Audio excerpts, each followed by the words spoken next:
Welcome to another episode of the Market Makers in Middle East and Africa podcast. I am your host, Abrar Hussain. Today I speak to Zahi Kallab, General Manager of Noqodi. Zahi, welcome to the podcast. Thank you, and thank you for having me today. Yeah.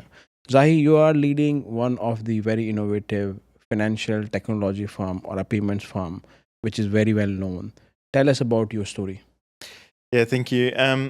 So after finishing my education in Europe, I came back to the Middle East to work for media, digital services, and payment companies in different roles, be it strategy and operational roles.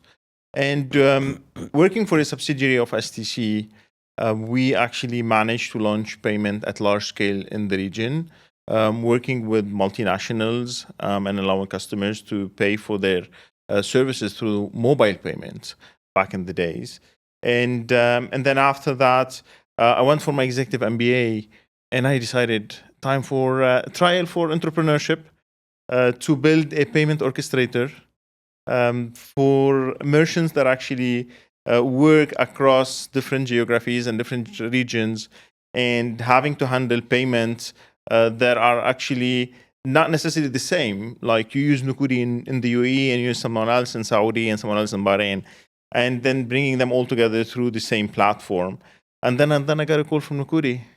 So been with them for 2 years, managing the company as a general manager and a board member.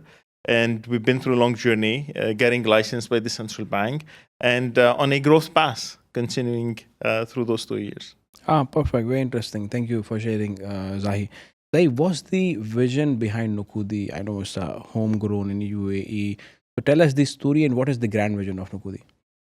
Yeah, indeed. So Noqodi started 12 years back, and it's definitely a homegrown, starting out of necessity to pay for government services. And our mother company that started Noqodi wanted to avail to their partners that want to pay for government services an easy and simple way to pay for those services. And here we go. We started as a stored value, allowing typing centers where you process your visa, and allowing corporations to pay for government services. 12 years later, today Noqodi actually became a large-scale aggregator of payment methods. We offer card payment online, but also offline using POS terminals. We have buy now, pay later. We have exchange houses for people that still want to pay in cash, but then we don't add another cash handling. We push it to the existing channels. And then even including direct debit services within our offering.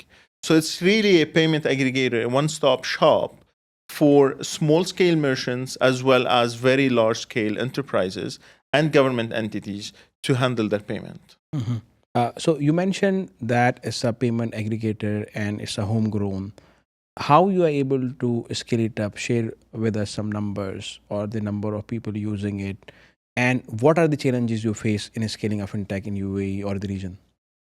Yeah. So today our customer base is hundreds of thousands of users.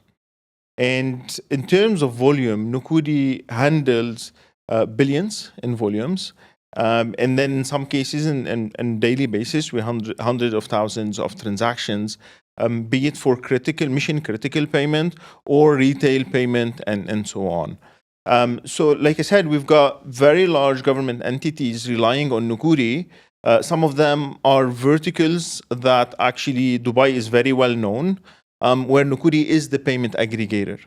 Now, to get here, we had really to go through the journey where we build, we scale technology, but also we had to handle the regulatory aspects.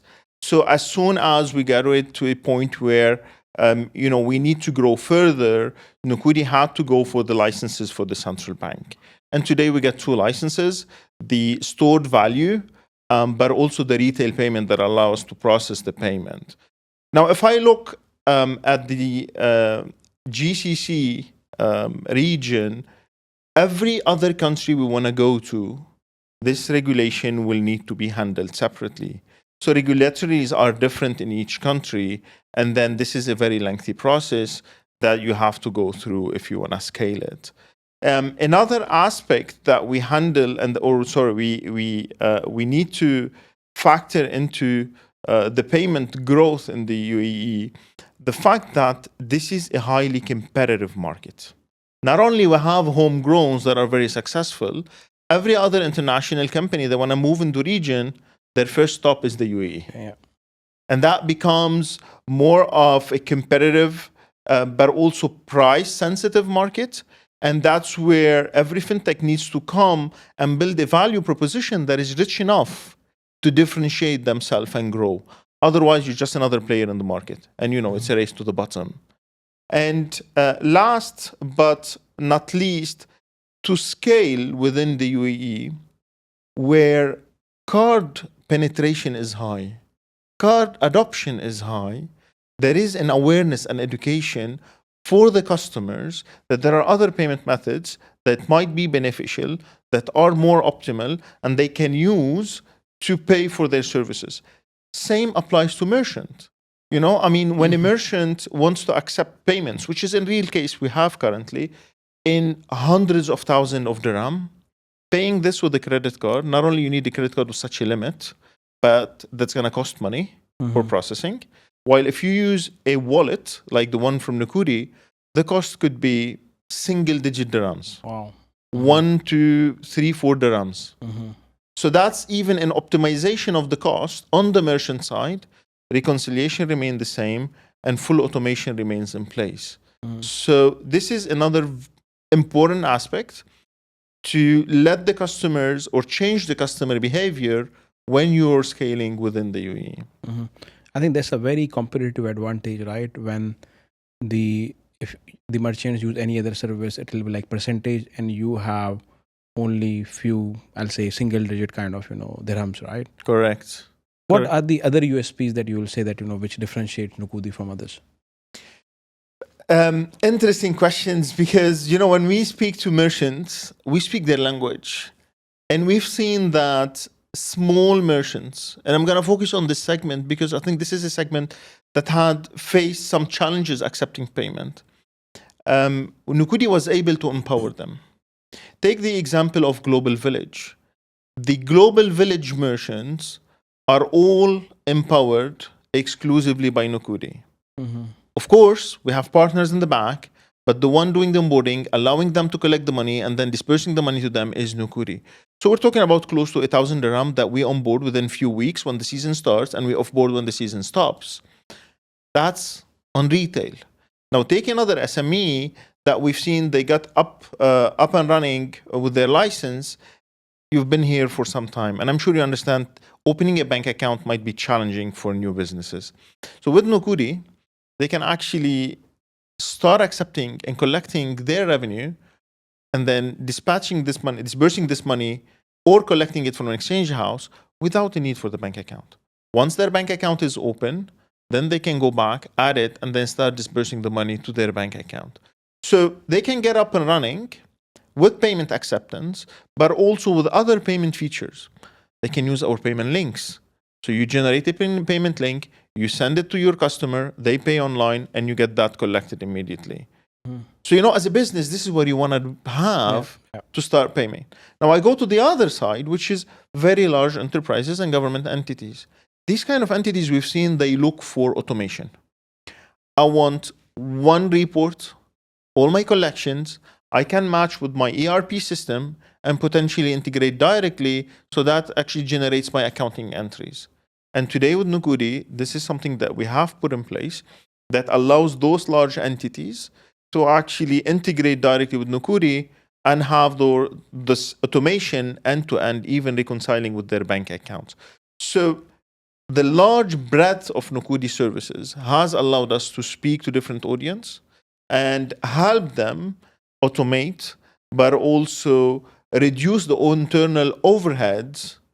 So think about Noqodi as a collection or outsourcing of your revenue collection service instead of having in-house. The last but not least, and I've seen a lot of value in it, is our ability to match the merchant split. Imagine a merchant that has three different partners in the back.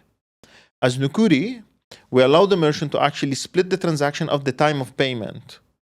And when we will disperse the money to the merchant, we will only send their share of the transaction, and we will send the other shares to the other partners in the back, what we call the multi-beneficiary. And the merchant in that case do not have to have another accounting entry, collecting the money, reprocessing payment in-house, which, it's a lot of approvals to go to it, and then you're at risk of compliance and these kind of aspects. And then everything is automated and reported for all partners separately, and the master merchants still have to see their revenue end to end with the split in the back. Wow. I mean, so you're catering both the SMEs and the large customers or government entities who needs automation, and at the same time the SMEs who needs better kind of payment rates. Correct. Perfect. Tell us, Zahi, about how you incorporate sustainability into your operations and practice, because I think it's a big initiative now by even the government and across the world. Yeah. So as Noqodi, we decided that this is a key pillar. We will, and then we started already having it within our strategy, but also within our operations. So right in the middle of COVID, Noqodi has moved from on-premise to fully cloud-based solution based within the UAE, so we can be, within the regulations of the central bank and as per the local laws. But also now we have scalability on demand, so we can go up and down based on what we need, and that is on a cloud partner that is also focusing on carbon emissions and how do we reduce carbon emissions. So there's certified partner that we work with. The other aspect, and I think this is key because that brings me to the nature of Noqodi. Noqodi is a digital-only service provider. We have no retail, we have no physical presence. Your onboarding is fully digital. And then all the uploads of the documents, all the verification, the liveliness, the biometrics happen digitally. Okay. And we also help our customers, the merchants, accept digital payment methods. So this is a fully end-to-end digital journey where no paperwork is involved, no plastic cards involved, because even today, everybody is on tokenization on their cards. And we actually strive to even further reduce such a need for those by introducing more services, such as, traditionally we have the terminal, the POS terminal that is a physical, the bulky machine. Working with our partners, today we allow our merchants to have this machine as an app on their phone, what we call the mobile soft POS. And they can do acceptance on the same phone that they use for their work. Wow. So this is a great benefit for the merchants, mainly in the SMEs. Absolutely. So even no need for the electronics and no need for the rolls for printouts. All of that is fully digital. Now, coming to another question on the same, AI is kind of a big buzzword, and how do you utilize AI in your operations or in the tech side? Brad, indeed, we are looking at how AI can help very specific use cases. So what are the applications that we can have within the company? And one of the key aspects as a licensed financial institution is compliance and AML. And this is where we started today. We're using AI for compliance, for monitoring the transactions. Some would think this is pure compliance. So we're on the security side of it. But we also leverage that to increase our acceptance. What do I mean? Today, every transaction is scored. And if the risk is high, the transaction is rejected. Using AI, we wanted to actually improve how we score the transaction, reduce the false positive or the false negative. I mean, whether you look at it from that side or another, and then allow our customers to have a much better enhanced customer journey when paying for the customers and less challenge because of a declined transaction or a rejected transaction. Now, in this, when you mentioned that there are a lot of customers who process even big payments, and Correct. there are SMEs who process small payment, I think security becomes a big kind of important feature. How do you ensure that your platform is fully secure? Okay, so definitely this is key. And Noqodi has taken this to the next level. So not only we went with what is the local regulation, but we also made sure that actually we're PCI DSS certified for the last few years. We've been in that. We also have very tight secure measures when it comes to customer data. This is all stored within a very secure database, as I said, on the cloud. None of my engineers have direct access. Mm-hmm. So it's a very lengthy process. We don't want to have any alteration on the customer data. And on top of it, we are, I mean, we're really lucky to have such a great group that actually deals with mission critical at a group level.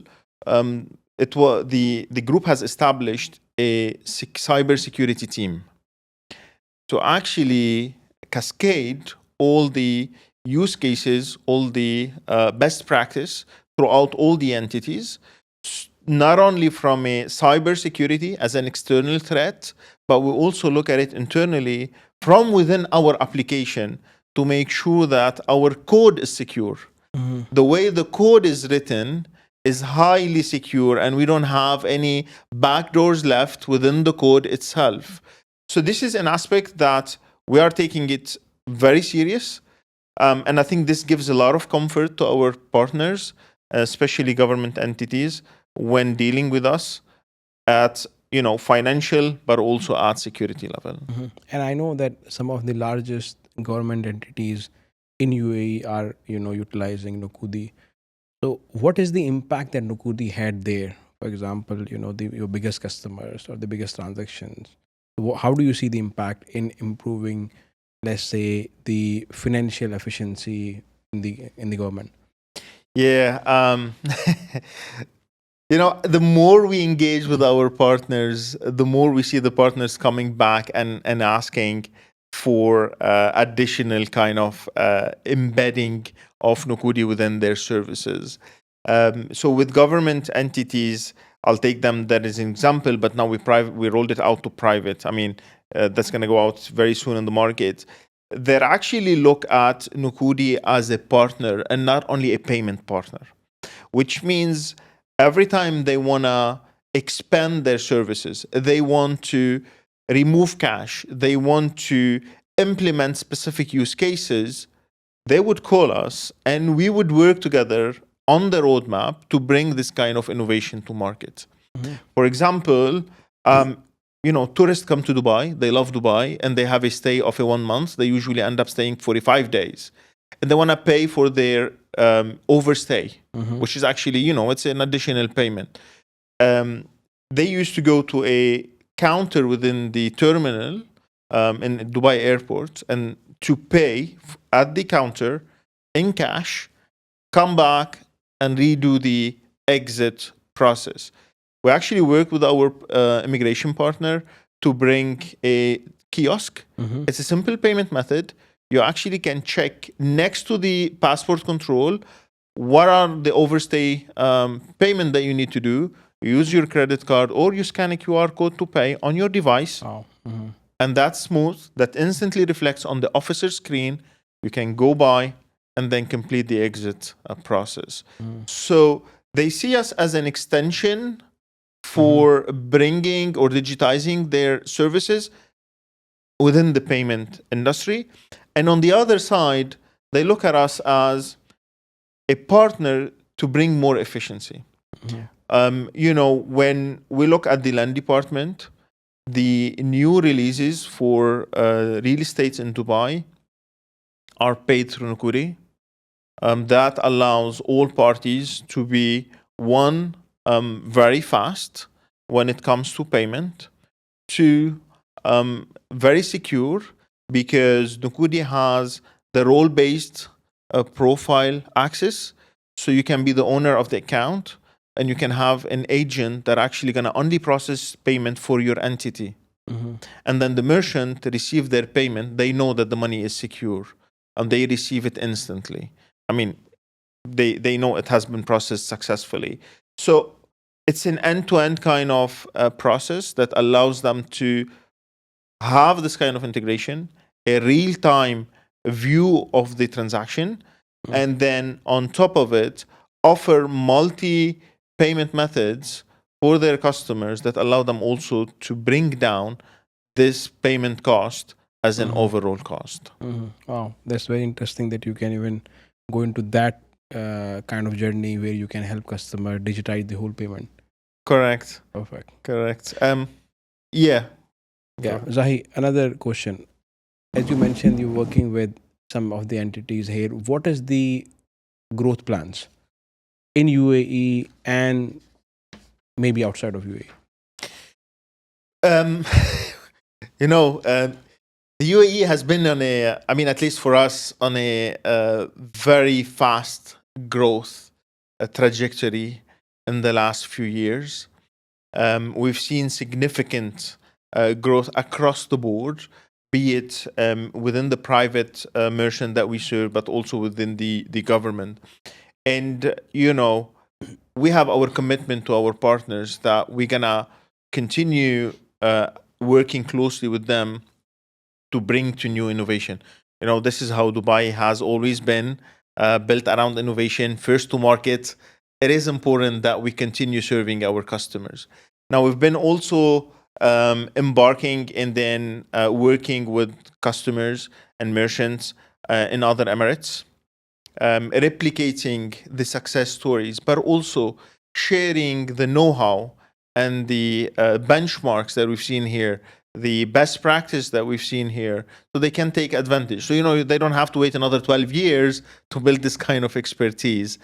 And hopefully on the midterm, some of our partners that have actually presence in other GCC countries, that are actually reaching out, if we could support them, bring Noqodi capabilities to the other markets. At the end, you have, you know, certain resources and then priorities. You know, we've got to balance those resources to make sure that we are serving our local markets while preparing and building for the expansions. And how do you see the current landscape of fintech in UAE, and what are the kind of latest innovations you see at Noqodi and outside of Noqodi? Yeah, interesting, because this falls actually, you know, part of what we're looking as a Noqodi strategy. At Noqodi, we look at building an ecosystem. We don't do it all by ourselves. We play a key central role, bringing service providers together. Initially, it was banks and payment service providers and acquirers, and then even BNPL players. And now we're seeing more and more fintechs emerging on very targeted services, expense management, for example, where we've seen few companies that actually have grown, that allows these SMEs to manage their expenses in, you know, in a very simple and easy way. Other services, you know, involve the merchant value-added services to offer their customers on a smaller scale for what they can have on board. Take it such as loyalty, such as a rewards program. Some would ask actually for international payments. So at Noqodi, we're looking at bringing those service providers as added value for our merchants. So within this landscape, we're lucky here to have such a diverse kind of fintech providers, and they all understand it comes back to partnership.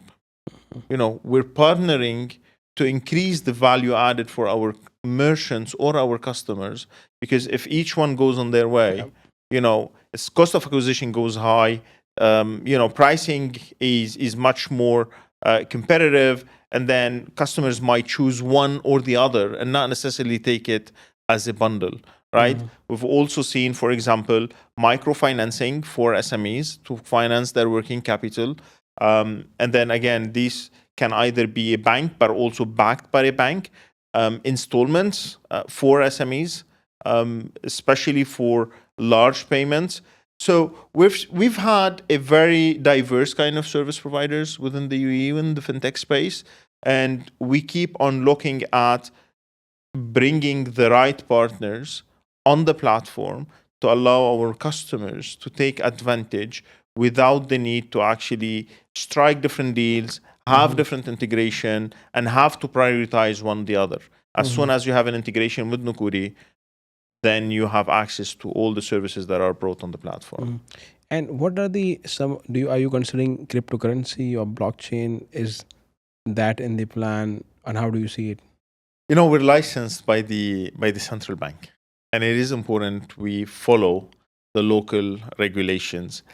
We've been considering, we've been in discussion with some of the international players that have presence here in the UAE, especially on the cryptocurrency. However, it is important that we also, though, when you bring a partner on board, we have a use case. We know there is a enough volume for this partner to invest in the partnership and get a return out of it. And currently, because our merchant, not because, I mean, thanks that our merchants large scale or the biggest base is the government, cryptocurrency is not adopted there. So we're carefully considering when is the right moment to bring crypto on board and for which use case and for which merchant. We continue on assessing, and we continue working with our merchants to bring them at the right moment. And how Noqodi adapted during COVID? I think it might have been kind of a very interesting journey, and how you help your partners or the government entities. Yeah, so being a fully digital, it's not even digital first, it's fully digital. Yeah, very strictly digital service provider. Noqodi has been prepared for COVID, even without, knowing that COVID is coming. Unfortunately, it was. But when COVID hit, we have actually had a lot of requests from government entities to bring Noqodi on board and allow the merchants, but also the customers, to pay using Noqodi for their government services. So we have entities that were added, and today, post-COVID, we have government entities that include licensing, that include health, that include immigration and tourism, that include real estate, so Dubai Land Department, our partner, and you name it. So the value proposition of Noqodi, but more importantly, the reach of Noqodi and the adoption that Noqodi has enjoyed in the past, especially within the corporate sector, has actually positioned it as a first choice for government entities to offer Noqodi solution to their customers. And Zahi, how do you see the future of fintech in UAE or across the MENA region? Yeah, interesting question. The $1 million question that everybody looks at. Look, fintech, especially within the UAE, it's a very hot topic. We had a lot of government attention. We had a lot of incentives. You go into the DIFC, they're looking after fintech. There are funds that are actually set up to stimulate fintech and then invest in fintech. However, we see the fintech landscape growing by adding a very specific kind of services that really add value to merchants and not another service similar to what we've seen in the market. I think in Noqodi, we enjoyed that. We moved away from being a single payment method to being an aggregator across all. The others one is for the fintech ecosystem to come together to increase this value for the merchant. Partnership is key here. Noqodi is not a bank, but Noqodi works with so many different banks. 5, 6 banks are active with Noqodi that are used either for top-ups, their account, the customer account, or even when settling the amounts out, all of that is automated, which means it's from Noqodi platform to the bank platform, that not a single approval done by a human.